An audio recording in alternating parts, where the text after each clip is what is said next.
नमस्कार दोस्तों, मैं तम विश्वकर्मा आप सभी का स्वागत करता हूं हमारे YouTube प्लेटफॉर्म एजुकेन पीएससी पर। उम्मीद करता हूं आप सबकी तैयारी जो है एकदम अच्छे से चल रही होगी, चाहे वो सीटेट की हो या सीजीटेट की। और आज हम यहां पर सीजीटेट 2021 के जो सीडीपी का जो क्वेश्चन है उसका आज हम सॉल्व करेंगे। आशा करता हूं आप सभी का जो हेल्थ है वो एकदम अच्छे से होगा और आपकी तैयारी भी एकदम अच्छे से चल रही होगी। ठीक है, चलिए आज का हमारा जो क्वेश्चन है, आज का हमारा जो सेशन है उसको स्टार्ट करते हैं बिना कोई देरी किए। हमारा आज का जो पहला क्वेश्चन है उसको देख लेते हैं। चलिए आज का हमारा पहला क्वेश्चन है, समावेशी शिक्षा को सफल बनाने की दृष्टि से निम्नांकित में से कौन सा उपाय अपेक्षित नहीं है? विद्यालयों में प्रशिक्षित शिक्षकों की उपलब्धता, विद्यालयों में अधोसंरचनात्मक ढांचे की उपलब्धता, निःशक्त बच्चों के माता पिता को अपने बच्चों को विशेष विद्यालय में भेजने को कहना, प्रशिक्षित परामर्शदाताओं की विद्यालयों में नियुक्ति। ठीक है, Which of the following measures is not required to make inclusive education successful? Availability of trained teachers in schools, availability of infrastructural facilities in schools, asking parents of children with disabilities to send their children to special schools, appointment of trained counselors in schools. ठीक है, सबसे पहले देखते हैं question कौन से term बात कर रहे हैं दोस्तों, नेगेटिव टर्म में। कौन से टर्म में? नेगेटिव वर्ड आया है नहीं, तो क्वेश्चन जब नेगेटिव टर्म में बात कर रहा है तो हमें आंसर भी कौन से टर्म में लेना है? नेगेटिव टर्म में, मतलब नेगेटिव सेंस में। क्वेश्चन क्या पूछा है? कौन सा जो है वो नहीं है। क्या नहीं है? समावेशी शिक्षा को सफल बनाने की दृष्टि से कौन सा उपाय अपेक्षित नहीं है। मतलब समावेशी शिक्षा मतलब क्या है? इंक्लूसिव एजुकेशन है ना, जिसकी हम बात करते हैं। एक ही छत के नीचे अलग अलग टाइप के जो जितने भी प्रकार के जो बालक हैं, सामान्य बालक, गिफ्टेड चाइल्ड है ना, चाहे वो दिव्यांग बालक हो, चाहे वो समस्यात्मक बालक हो, चाहे और कोई सभी जो जितने भी टाइप के जो बालक हैं वो एक ही छत के नीचे आकर शिक्षा ग्रहण कर सके, उनके लिए हमें एक ऐसी व्यवस्था जो है वो बनाकर देनी है ना। तो इस पर्पस को, मतलब इस उद्देश्य को पूरा करने के लिए या इसको सफल बनाने में इन चारों ऑप्शन में से ऐसा कौन सा ऑप्शन है जो हमारा मतलब हेल्प नहीं करेगा, ऐसा पूछ रहा है क्वेश्चन। सफल बनाने की दृष्टि से कौन सा उपाय जो है वो अपेक्षित नहीं है, मतलब समावेशी शिक्षा को सफल बनाने के लिए इन चारों में से कौन सा उपाय है वो हेल्प नहीं करेगा, मदद नहीं करेगा, इसकी बात कर रहे हैं। ठीक है, चलिए देखते हैं। सबसे पहले क्या है? विद्यालय में प्रशिक्षित शिक्षकों की उपलब्धता होनी चाहिए कि नहीं होनी चाहिए? बिल्कुल होनी चाहिए। भाई टीचर अगर ट्रेंड नहीं रहेगा पढ़ाने के लिए तो उसके पढ़ाने का कोई मतलब है क्या? नहीं। तो ट्रेंड टीचर जो है वो स्कूल में होना चाहिए। ठीक है, विद्यालयों में अधोसंरचनात्मक ढांचे की उपलब्धता, मतलब विद्यालय का, स्कूल का जो इंफ्रास्ट्रक्चर है तो एकदम सही होना चाहिए, बिल्कुल होना चाहिए। ठीक है, अधोसंरचनात्मक ढांचा मतलब विद्यालय की जो बिल्डिंग है वो सही होना चाहिए, है ना। सभी प्रकार की जो सुविधाएं हैं वो विद्यालय में मिलनी चाहिए। ठीक है, तीसरा क्या है? निःशक्त बच्चों के माता पिता को अपने बच्चों को विशेष विद्यालय में भेजने को कहना, मतलब जो हैंडीकैप, जो दिव्यांग बालक हैं, जो निःशक्त बच्चे हैं, डिसेबिलिटी जिनको है, उनको उनके माता पिता क्या बोलें कि विशेष स्पेशल जो स्कूल है उनमें भेजने के लिए कहते हैं। क्या ये इसको मदद करेगा? क्या ये इसके लिए सही है? क्यों? क्योंकि समावेशी शिक्षा में हम सभी प्रकार के बालक, चाहे वो निःशक्त बालक ही क्यों ना हो, हम उसको सामान्य बच्चों के साथ बैठाने की बात करते हैं, है ना। तो क्या ये सही होगा? नहीं। इसके हिसाब से ये इसको रिलेट करेगा क्या? नहीं। प्रशिक्षित परामर्शदाताओं की विद्यालय में नियुक्ति, मतलब काउंसलर जो है वो एक स्कूल में होना चाहिए। ठीक है, तो हमारा जो आंसर हो जाएगा क्या? सी। आंसर क्या हो जाएगा? सी, क्योंकि ये इसको रिलेट नहीं कर रहा है। ठीक है, और नहीं है तो यही है। दूसरा क्या है? समावेशी कक्षा में सामान्य बालकों के लिए निम्नलिखित में से कौन सा सकारात्मक पक्ष हो सकता है? ठीक है, मानसिक विकास अधिक तेजी से होता है, सामाजिक कौशल का विकास आसानी से होता है, तथ्यात्मक कौशल आसानी से विकसित होता है, नैतिक विकास तेजी से होता है। विच of the following could be positive aspect of for typical children in an inclusive classroom? Mental development occurs more rapidly, social skills develop more easily, motor skills develop easily, moral development is faster. ठीक है, किसकी बात कर रहा है? समावेशी कक्षा में। समावेशी कक्षा जो है जहां पर सभी प्रकार के आपको बालक देखने को मिलेंगे, अलग अलग बैकग्राउंड से जो है बालक देखने को मिलेंगे, यहाँ पर ये क्या बोल रहा है, कौन सा सकारात्मक पक्ष हो सकता है इन चारों में, ऐसा कौन सा ऑप्शन है जो ज्यादा बेनिफिशियल रहेगा, सकारात्मक फैक्टर, बेनिफिशियल फैक्टर जो है वो रहेगा। मानसिक विकास तेजी से होगा, क्या सभी बच्चे साथ में रहेंगे तो जो है उनका मानसिक विकास तेजी से होगा, वो जिस लय में जाना है उसी लय में होगा, ठीक है, ज्यादा तेजी या ज्यादा धीरे से नहीं होगा, वो उनकी व्यक्तिगत जो है विभिन्नता पर निर्भर करता है कि कौन से बच्चे का जो मानसिक विकास तेजी से होगा और कौन सा जो है वो धीमी गति से, ठीक है। सामाजिक कौशल का विकास आसानी से होता है, चलिए इसको थोड़ा सा छोड़ दिए रहते हैं। गत्यात्मक कौशल आसानी से विकसित होगा, गत्यात्मक मतलब मोटर स्किल्स जो हैं वो, ये शारीरिक विकास जो है वो भी बच्चे की मतलब व्यक्तिगत भिन्नता पर निर्भर करता है, ठीक है। तो किसी को अच्छा जो है पोषण मिल रहा है, किसी को थोड़ा सा कम पोषण मिल रहा है, किसी को पोषण नहीं मिल रहा है, ठीक है, ये उस पर डिपेंड करेगा, तो ये भी नहीं होगा। नैतिक विकास तेजी से होता है, सामाजिक विकास या नैतिक विकास, ठीक है। सबसे पहले देखते हैं सामाजिक विकास, मतलब बच्चे जो है आपस में अलग अलग बैकग्राउंड से आए रहेंगे, ठीक है, तो आपस में एक दूसरे को क्या करेंगे, कोरिलेट करेंगे, तो ये जो है वो ज्यादा क्या लग रहा है, ज्यादा सूटेबल ऑप्शन लग रहा है, कौन सा, बी। उनके बीच में जो सोशल स्किल्स हैं, है ना, बात करने के तरीके, आपस में एक दूसरे को क्या मतलब एक दूसरे के सामने अपने आप को क्या करेंगे, एक्सप्रेस करेंगे, ये जो है वो ज्यादा आसानी से होगा, ठीक है। तो इसका आंसर क्या हो जाएगा, आंसर बी।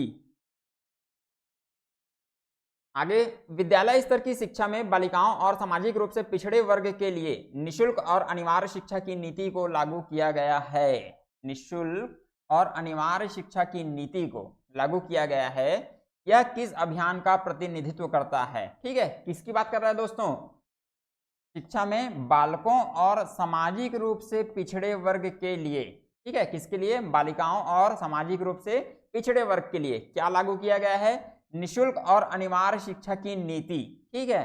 तो निशुल्क और अनिवार्य शिक्षा की जो नीति है ना, ये किस अभियान का प्रतिनिधित्व करता है, प्रतिभा को प्रोत्साहित करना, समता और समानता, सुरक्षा सुनिश्चित करना या विविध जरूरतों को पूरा करना। The policy of free and compulsory education for girls and socially disadvantaged groups has been implemented at the school level. Which campaign does this represent?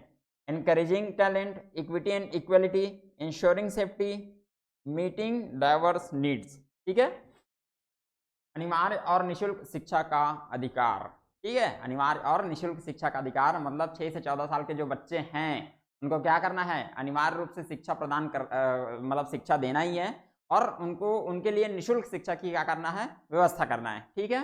तो इसके लिए इन चारों में से कौन सा ऐसा ऑप्शन है जो इस अभियान का, अनिवार्य और निशुल्क शिक्षा के अभियान का क्या कर रहा है, उसको रिप्रेजेंट कर रहा है, ठीक है, कौन सा है, उनकी क्या इसके माध्यम से, इस अभियान के माध्यम से उनकी प्रतिभा को प्रोत्साहित करना है, नहीं, ये उसका मतलब ये क्या है, यहाँ पर उद्देश्य पूछ रहा है, इस अभियान का क्या है उद्देश्य जो है वो क्या है, ऐसा बोल रहा है, ठीक है। समता और समानता, ठीक है, चलिए ये आ सकता है। सुरक्षा सुनिश्चित करना, क्या इसके माध्यम से उनकी सुरक्षा जो है वो सुनिश्चित की जानी है, क्योंकि यहाँ पर बात हो रही है किसकी, निशुल्क और अनिवार्य शिक्षा की बात हो रही है, किसकी बात हो रही है, शिक्षा, और यहाँ पर सुरक्षा की बात हो रही है, तो ये भी नहीं आएगा।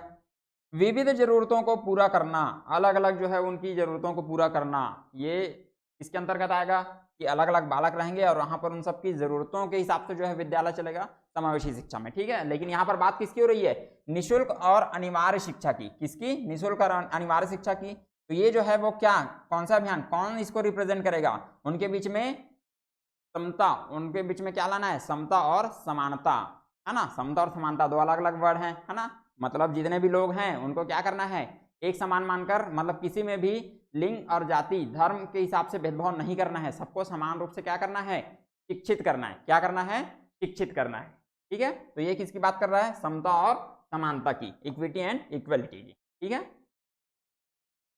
चलिए आगे, एक विशेष आवश्यकता वाली भाषा कक्षा आदर्श है, विशेष रूप से सुसज्जित, अलग से स्थित होती है, सभी प्रकार के शिक्षार्थियों को एकीकृत करता है, नियमित शिक्षकों की मदद के लिए अतिरिक्त शिक्षक है। A special needs language classroom is ideal if it is specially equipped, located separately, integrates all types of learners, has extra teachers to assist regular teachers, ठीक है। क्या बोल रहा है, विशेष आवश्यकता वाली भाषा कक्षा, स्पेशल नीड लैंग्वेज क्लासरूम, है ना, ये क्या होता है? सबसे पहले इसको जानते हैं। विशेष आवश्यकता वाली भाषा कक्षा का मतलब क्या है? देखिए, जितने भी जो बालक हैं वो अलग अलग बैकग्राउंड से रहते हैं, ठीक है, अलग अलग बैकग्राउंड से, तो उनकी क्या है, तो मतलब जो उनके एक्सप्रेस करने का जो तरीका है, मतलब उन सब की जो आवश्यकताएं हैं वो क्या होंगी, अलग अलग होंगी, ठीक है। उसी के हिसाब से एक ऐसा बैकग्राउंड जो है वो उनको मिलना चाहिए, तो ये उसके लिए है, ये उसकी बात करता है। इसका मतलब क्या है? विशेष आवश्यकता वाली भाषा कक्षा, मतलब अलग अलग बैकग्राउंड से आए जो बच्चे हैं उनके लिए क्या है, एक मतलब उनको एक एनवायरनमेंट जो है वो प्रदान करना है, ठीक है। तो क्या होती है? विशेष रूप से सुसज्जित होती है, ठीक है, अलग से स्थित होती है, विशेष रूप से सुसज्जित होती है, स्पेशली इक्विप्ड होती है, ये जो भाषा कक्षा है, ठीक है, अलग से स्थित होती है। यह सभी प्रकार के शिक्षार्थियों को एकीकृत करता है, इंटीग्रेट नहीं करता ये, ठीक है, इंटीग्रेट तो नहीं करता। नियमित शिक्षकों की मदद के लिए अतिरिक्त शिक्षक, ये भी नहीं है। नियमित शिक्षकों की मदद के लिए क्या है? अतिरिक्त शिक्षक है नहीं, ठीक है। ये अलग से होता है क्या? क्या ये तो जो है वो भाषा कक्षा है ना, जो भाषा कक्षा की बात हो रही है वो अलग से होता है क्या? नहीं, ये अलग से नहीं होता। मतलब आंसर क्या आएगा? क्या? विशेष रूप से सुसज्जित, है ना। स्पेशली क्या होता है? स्पेशली इक्विप्ड होता है, ठीक है। चलिए आगे है माइक्रो टीचिंग। सूक्ष्म शिक्षण के भारतीय मॉडल में लगने वाला कुल समय है 30 मिनट, 40 मिनट, 36 मिनट, 45 मिनट, ठीक है। A total time required for the Indian model of micro teaching 30 minutes, 40 minutes, 36 minutes, 45 minutes, ठीक है। इसका आंसर क्या है दोस्तों? इसका आंसर है 36 मिनट। इसका आंसर क्या है? 36 मिनट, है ना, जिसमें 6 मिनट क्या होता है? टीचिंग।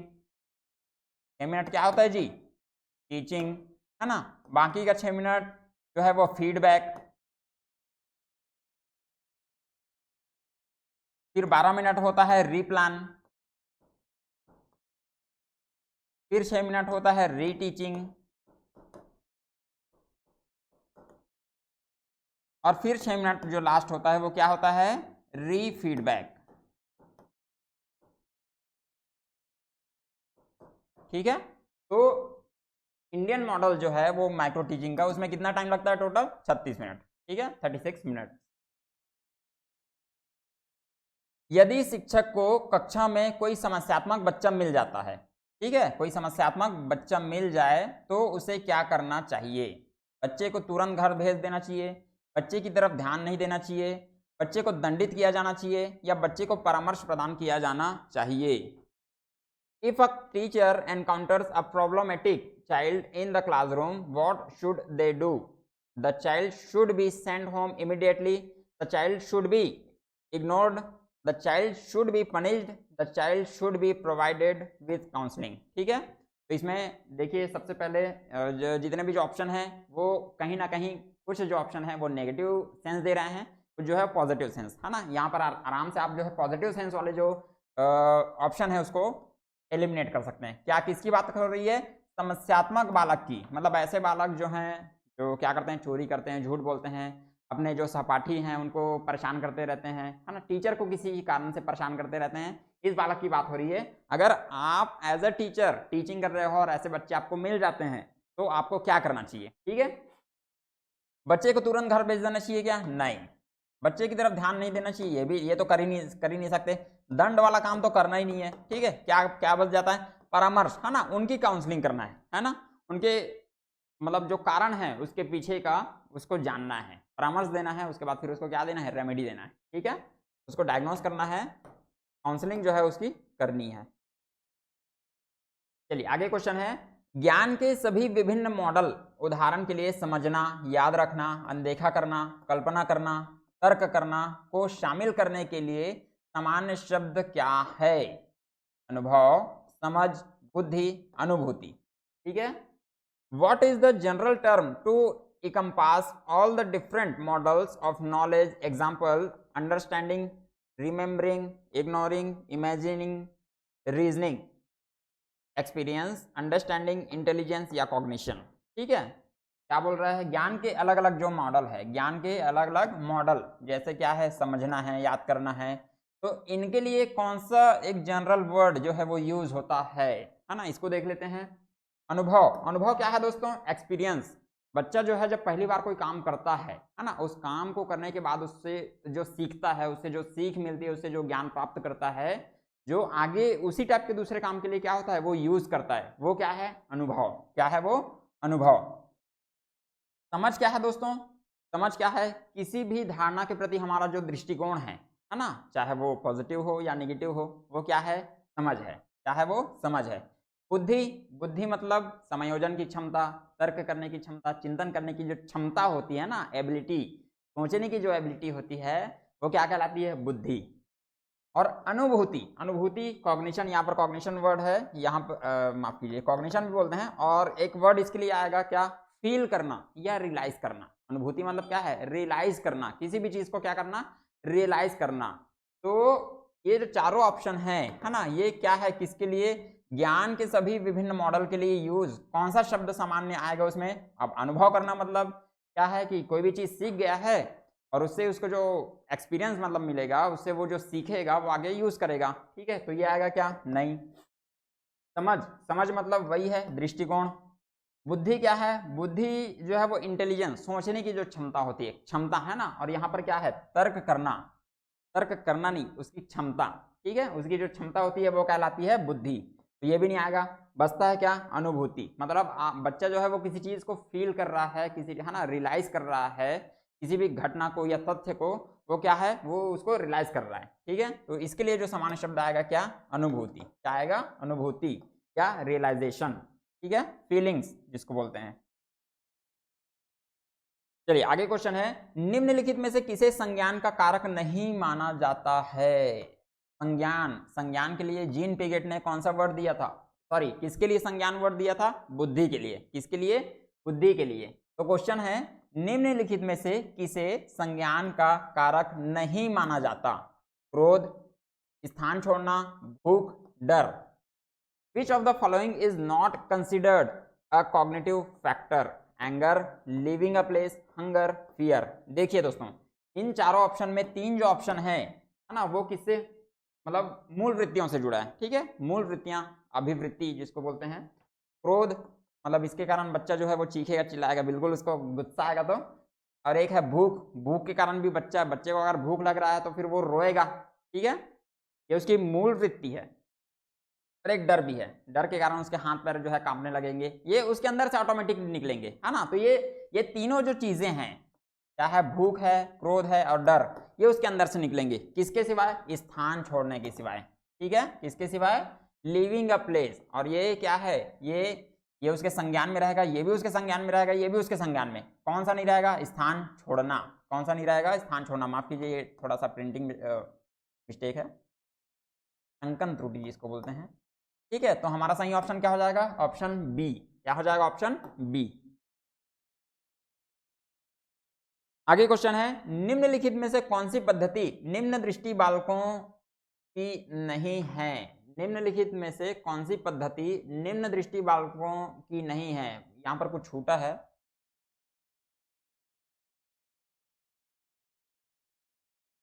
यहाँ पर परीक्षण आना चाहिए, है ना। यहाँ पर क्या आना चाहिए, परीक्षण, क्योंकि जो ऑप्शन है वो किसकी बात कर रहा है, ऑब्जर्वेशन की। ठीक है,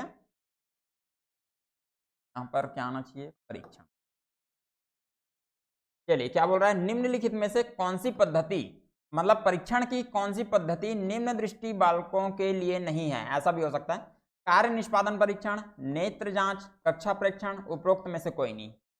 एक सेकंड, ये जो क्वेश्चन है इसको मैं थोड़ा सा, क्या बोल रहा है ये, विच of the following method is not suitable for children with low vision. Which of the method, है ना, निम्न में से कौन सा जो मेथड है वो लो विजन बच्चों के प्रेक्षण के लिए या उनके ऑब्जर्वेशन के लिए जो है वो सही नहीं है, ऐसा बोल रहा है। ठीक है, सही नहीं है ऐसा बोल रहा है, मतलब नेगेटिव टर्म बात कर रहा है।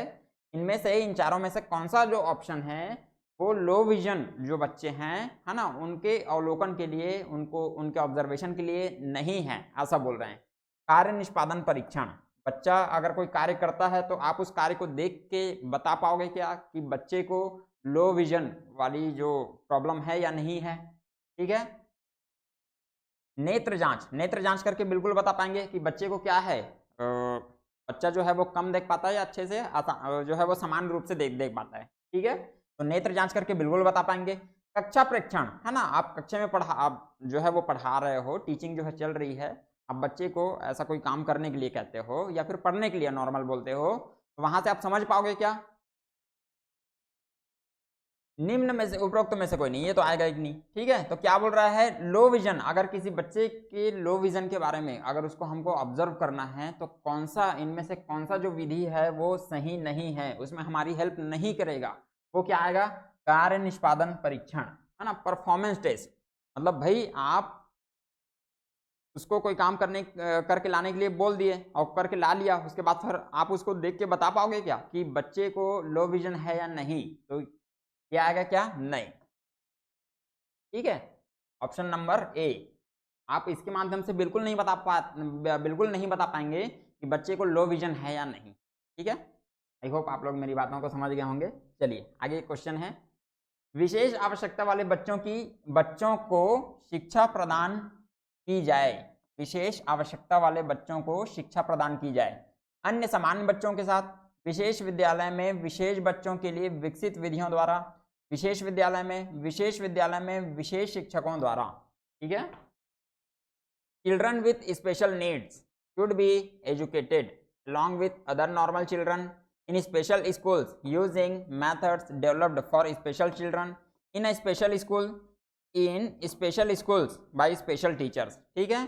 क्या है, ऐसे बच्चे जिनकी विशेष आवश्यकता होती है, जिनकी जो है स्पेशल नीड होती है, उन बच्चों को कैसे शिक्षा दी जानी चाहिए, इसके लिए सबसे अच्छा वर्ड क्या है, इंक्लूसिव एजुकेशन, ठीक है। क्या है, इंक्लूसिव एजुकेशन। बाकी जो नॉर्मल बच्चे हैं उनके साथ ही उनको बैठा कर क्या देना है, शिक्षा देना है। विद्यालय का जो वातावरण है वो उन बच्चों के अकॉर्डिंग जो है वो बनाना है, ओके। तो क्या है, अन्य सामान्य बच्चों के साथ, यहाँ पर ना तो किसी विशेष विद्यालय में विशेष शिक्षक की बात होती है, ना ही अलग किसी विशेष विद्यालय की बात होती है, और विशेष विद्यालय में विशेष शिक्षकों के द्वारा भी नहीं दी जानी चाहिए, किसके साथ, अन्य समान बच्चों के साथ जो है वो विशेष आवश्यकता वाले बच्चों को शिक्षा प्रदान की जानी चाहिए, ठीक है। चलिए आगे क्या है, निम्न में किस कौशल में पूर्व ज्ञान की परीक्षा आती है, प्रदर्शन का कौशल, परिचय का कौशल, उद्दीपन परिवर्तन का कौशल या समापन का कौशल। Which of the following skills involves testing prior knowledge, मतलब आपका जो पूर्व ज्ञान है उसको इन चारों में से कौन सा ऐसा कौशल है जहां पर आपके पूर्व ज्ञान की परीक्षा होती है, मतलब आप जो है उस चीज के बारे में पहले से जानते हो कि नहीं, ये जो है वो बात आती है कि नहीं, ठीक है। तो performance skill, introduction skill, stimulus variation skill, closure skill, ठीक है। ऐसा कौन सा कौशल है, कौन सा स्किल है जहां पर आपके पूर्व ज्ञान को टेस्ट किया जाता है, आपके प्रियर नॉलेज को टेस्ट किया जाता है, ठीक है। सबसे पहले देखते हैं प्रदर्शन का कौशल, मतलब आप किसी चीज को क्या कर रहे हैं, डेमोन्स्ट्रेट कर रहे हैं, वहां पर आपके पूर्व ज्ञान की जरूरत पड़ेगी क्या, ठीक है। दूसरा क्या है, परिचय का कौशल, है ना, आप किसी चीज को इंट्रोड्यूस करते हैं, किसी चीज, है ना, इंट्रोड्यूस मतलब प्रस्तावना जिसको बोलते हैं, इंट्रोडक्शन, आप किसी चीज को क्या कर रहे हो, उसका परिचय दे रहे हो, उसको इंट्रोड्यूस कर रहे हो, तो फिर वहां पर पूर्व ज्ञान की आवश्यकता पड़ेगी क्या, बिल्कुल पड़ेगी, क्या, बिल्कुल पड़ेगी। उद्दीपन परिवर्तन कौशल, मतलब आपके अंदर जो भाव भंगिमा है, आपका जो जो क्या बोलते हैं, इमोशन नहीं बोलना चाहिए, जेस्चर जिसको बोलते हैं, आपके चेहरे का जो बनावट है, अगर वो जो है अगर वो चेंज हो रहा है, यहाँ पर वर्ड हुआ है ना स्टिमुलस वेरिएशन स्किल, मतलब आपके चेहरे की जो भाव भंगिमा है वो अगर चेंज हो रहा है तो उसका जो है वो इससे पूर्व ज्ञान से संबंधित है क्या, वो बिल्कुल नहीं है भाई, ये अलग, ये बिल्कुल अलग टर्म है, और आपका जो उद्दीपन परिवर्तन है ये अलग टर्म है, ठीक है। समापन कौशल, यहाँ तो पूर्व ज्ञान की आवश्यकता नहीं है क्योंकि लास्ट में है, ठीक है। सबसे ज्यादा सूटेबल ऑप्शन क्या है, परिचय का कौशल, क्या है, परिचय का कौशल, प्रदर्शन में भी है लेकिन सबसे सूटेबल ऑप्शन क्या है, परिचय का कौशल, जहां पर आपको क्या लगेगा, पूर्व ज्ञान की आवश्यकता होगी ही होगी, ताकि आप पिछले नॉलेज से उसको रिलेट कर सको, आपके जो टॉपिक है उसको जो है रिलेट कर सको, ठीक है। तो क्या है, इंट्रोडक्शन स्किल। चलिए आगे क्वेश्चन है, निम्नलिखित में से कौन सा बालक के विकास पर प्रभाव डालता है, निम्नलिखित में से कौन सा बालक के विकास पर प्रभाव डालता है, समाज, विद्यालय, परिवार, इनमें से सभी। Which of the following influences a child's development? Society, school, family, all of the above. ठीक है, बालक का जो मानसिक विकास है, उसका शारीरिक विकास है, उसका बौद्धिक विकास है, उसको प्रभावित करेगा। कौन सा फैक्टर है जो प्रभावित करेगा? समाज प्रभावित करेगा, बिल्कुल करेगा। विद्यालय प्रभावित करेगा क्या? ये तो बिल्कुल ऑब्वियसली प्रभावित करेगा। परिवार है ना, उसका सबसे पहला जो टीचर है बच्चे का, क्या उसकी माँ होती है, तो फैमिली भी है ना प्रभावित करेगा। तो क्या क्या हो जाएगा इसका सही ऑप्शन? इनमें से सभी। क्या हो जाएगा दोस्तों? इनमें से सभी। चलिए आगे क्वेश्चन है, शारीरिक विकास का संबंध नहीं होता है। शारीरिक विकास का संबंध नहीं होता है शरीर के भार से, कंकाल तंत्र से, बुद्धि से, या मांसपेशियों की वृद्धि से। Physical development is not related to body weight, skeletal system, intelligence, muscle growth. ठीक है, इसकी बात हो रही है शारीरिक विकास की। इसकी बात हो रही है शारीरिक विकास की, मतलब आपकी जो मांसपेशियां हैं उससे संबंधित होनी चाहिए, हाइट बढ़ना चाहिए, वजन बढ़ना चाहिए, इसकी बात हो रही है। ठीक है, तो इसका संबंध कौन से ऑप्शन से नहीं है? यहां पर भी क्या है? ऑप्शन नहीं है, मतलब शारीरिक विकास से संबंधित पॉजिटिव टर्म यहां पर नहीं आना चाहिए। तो जिस भी ऑप्शन में वो पॉजिटिव टर्म नहीं आएगा वो हमारा क्या हो जाएगा? सही आंसर हो जाएगा। ठीक है, तो सबसे पहले देख लेते हैं शरीर के भार से। भाई शारीरिक विकास मतलब शरीर के भार में क्या होगा? वजन में वृद्धि होगी, बिल्कुल है। कंकाल तंत्र से, स्केलेटल जो सिस्टम है इससे, ये भी है। भाई ये शारीरिक विकास, जब हमारा बच्चे का जो है वो शारीरिक विकास होगा तो स्केलेटल सिस्टम भी जो है वो क्या होगा? विकसित होगा। ठीक है, बुद्धि से, बुद्धि क्या है, किस में आता है दोस्तों? मानसिक विकास में। किस में आता है? मानसिक विकास में। मांसपेशियों की वृद्धि से, मांसपेशियों की वृद्धि भी जो है वो शारीरिक विकास से क्या है? संबंधित है। हमारा सही ऑप्शन हो जाएगा ऑप्शन सी। नहीं, ऑप्शन क्या हो जाएगा? Option C. चलिए आगे क्वेश्चन है, वह कौन सी वस्तु है जो व्यक्ति के जीन्स के अतिरिक्त प्रत्येक वस्तु को प्रभावित करती है? मूल प्रवृत्ति, वातावरण, वंशानुक्रम, उपरोक्त सभी। What is the factor that influences everything about a person except their genes, instinct, environment, heredity, all of the above? ठीक है, क्या बोल रहा है?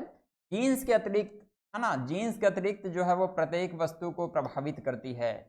जो बच्चे के अंदर जो जीन्स है उसको बस छोड़कर उसकी बाकी जितनी भी चीजें हैं उसको प्रभावित करेंगी। तो इनमें से कौन सा ऑप्शन है? मूल प्रवृत्तियां, इसको छोड़ देते हैं। वातावरण, वातावरण वातावरण वातावरण बिल्कुल प्रभावित करेगा। वातावरण, एनवायरनमेंट जो है वो प्रभावित करेगा। बाकी जितनी भी चीजें हैं वो एनवायरनमेंट प्रभावित उसको करेगा। ठीक है, और वंशानुक्रम ये तो सीधा सीधा जीन्स को ही प्रभावित करेगा। ठीक है, उपरोक्त सभी तो आएगा नहीं क्योंकि बाकी तीनों में से एक ऑप्शन क्या है? एलिमिनेट हो गया है। ठीक है, तो क्या है जो है ना, जो सिर्फ जीन्स के अलावा, जो सिर्फ जीन्स क्या है? फैक्टर, मतलब जो क्या बोलते हैं जीन्स, उसको गुणों को जो है वो एक पीढ़ी से दूसरी पीढ़ी में क्या करते हैं? स्थानांतरित करते हैं। ठीक है, जीन्स क्या है? क्रोमोसोम के अंदर रहता है, जो एक पीढ़ी से दूसरी पीढ़ी के अंदर गुणों को क्या करता है? स्थानांतरित करता है, है ना, उसको ट्रांसफर करता है, वो क्या है? जीन्स है। तो इस जीन्स को कौन प्रभावित नहीं करेगा? वातावरण। क्या प्रभावित नहीं करेगा? वातावरण। और सिर्फ जीन्स के अलावा जो बाकी जो चीजें हैं उनको क्या करेगा? प्रभावित करेगा। बाकी सभी चीजें जो हैं उनको प्रभावित करेगा। ठीक है, क्या हो जाएगा ऑप्शन? Option B, environment. देखिए आगे क्वेश्चन है, प्रतिभाशाली छात्र, गिफ्टेड स्टूडेंट्स अपने निर्णयों में स्वतंत्र होते हैं, उनकी जरूरतों के प्रति मुखर नहीं होते, शिक्षकों से स्वतंत्र होते हैं, अंतर्मुखी स्वभाव के होते हैं। गिफ्टेड स्टूडेंट्स, ठीक है, independent in their decisions, not vocal about their needs, independent of teachers and introverted nature. ठीक है, प्रतिभाशाली छात्र मतलब जिनका आईक्यू कितना होता है? 120 प्लस। आईक्यू कितना होगा? 120 प्लस। ठीक है, इनकी बात हो रही है। ये कैसे होते हैं? अपने निर्णयों में स्वतंत्र होते हैं, बिल्कुल होंगे। अपने भाई जो प्रतिभाशाली छात्र हैं वो अपने निर्णय में स्वतंत्र होंगे, बिल्कुल होंगे। उनकी जरूरतों के प्रति मुखर नहीं होते, मुखर नहीं, ये गलत है, मुखर होते हैं। भाई अपने उनकी जो जरूरतें होती है उनको वो बिल्कुल ध्यान रखते हैं। ठीक है, ये नहीं आएगा। शिक्षकों से स्वतंत्र होते हैं, नहीं, शिक्षकों से जुड़े हुए होते हैं, ये भी नहीं आएगा। अंतर्मुखी स्वभाव के होते हैं, ऐसा जरूरी नहीं है। अंतर्मुखी स्वभाव के होंगे ऐसा एकदम जरूरी नहीं है। कैसे होंगे, अपने निर्णय में क्या होंगे, स्वतंत्र होंगे या फिर इंडिपेंडेंट होंगे, है ना, इंडिपेंडेंट इन देयर डिसीजंस। ठीक है, पहला ऑप्शन, ऑप्शन ए।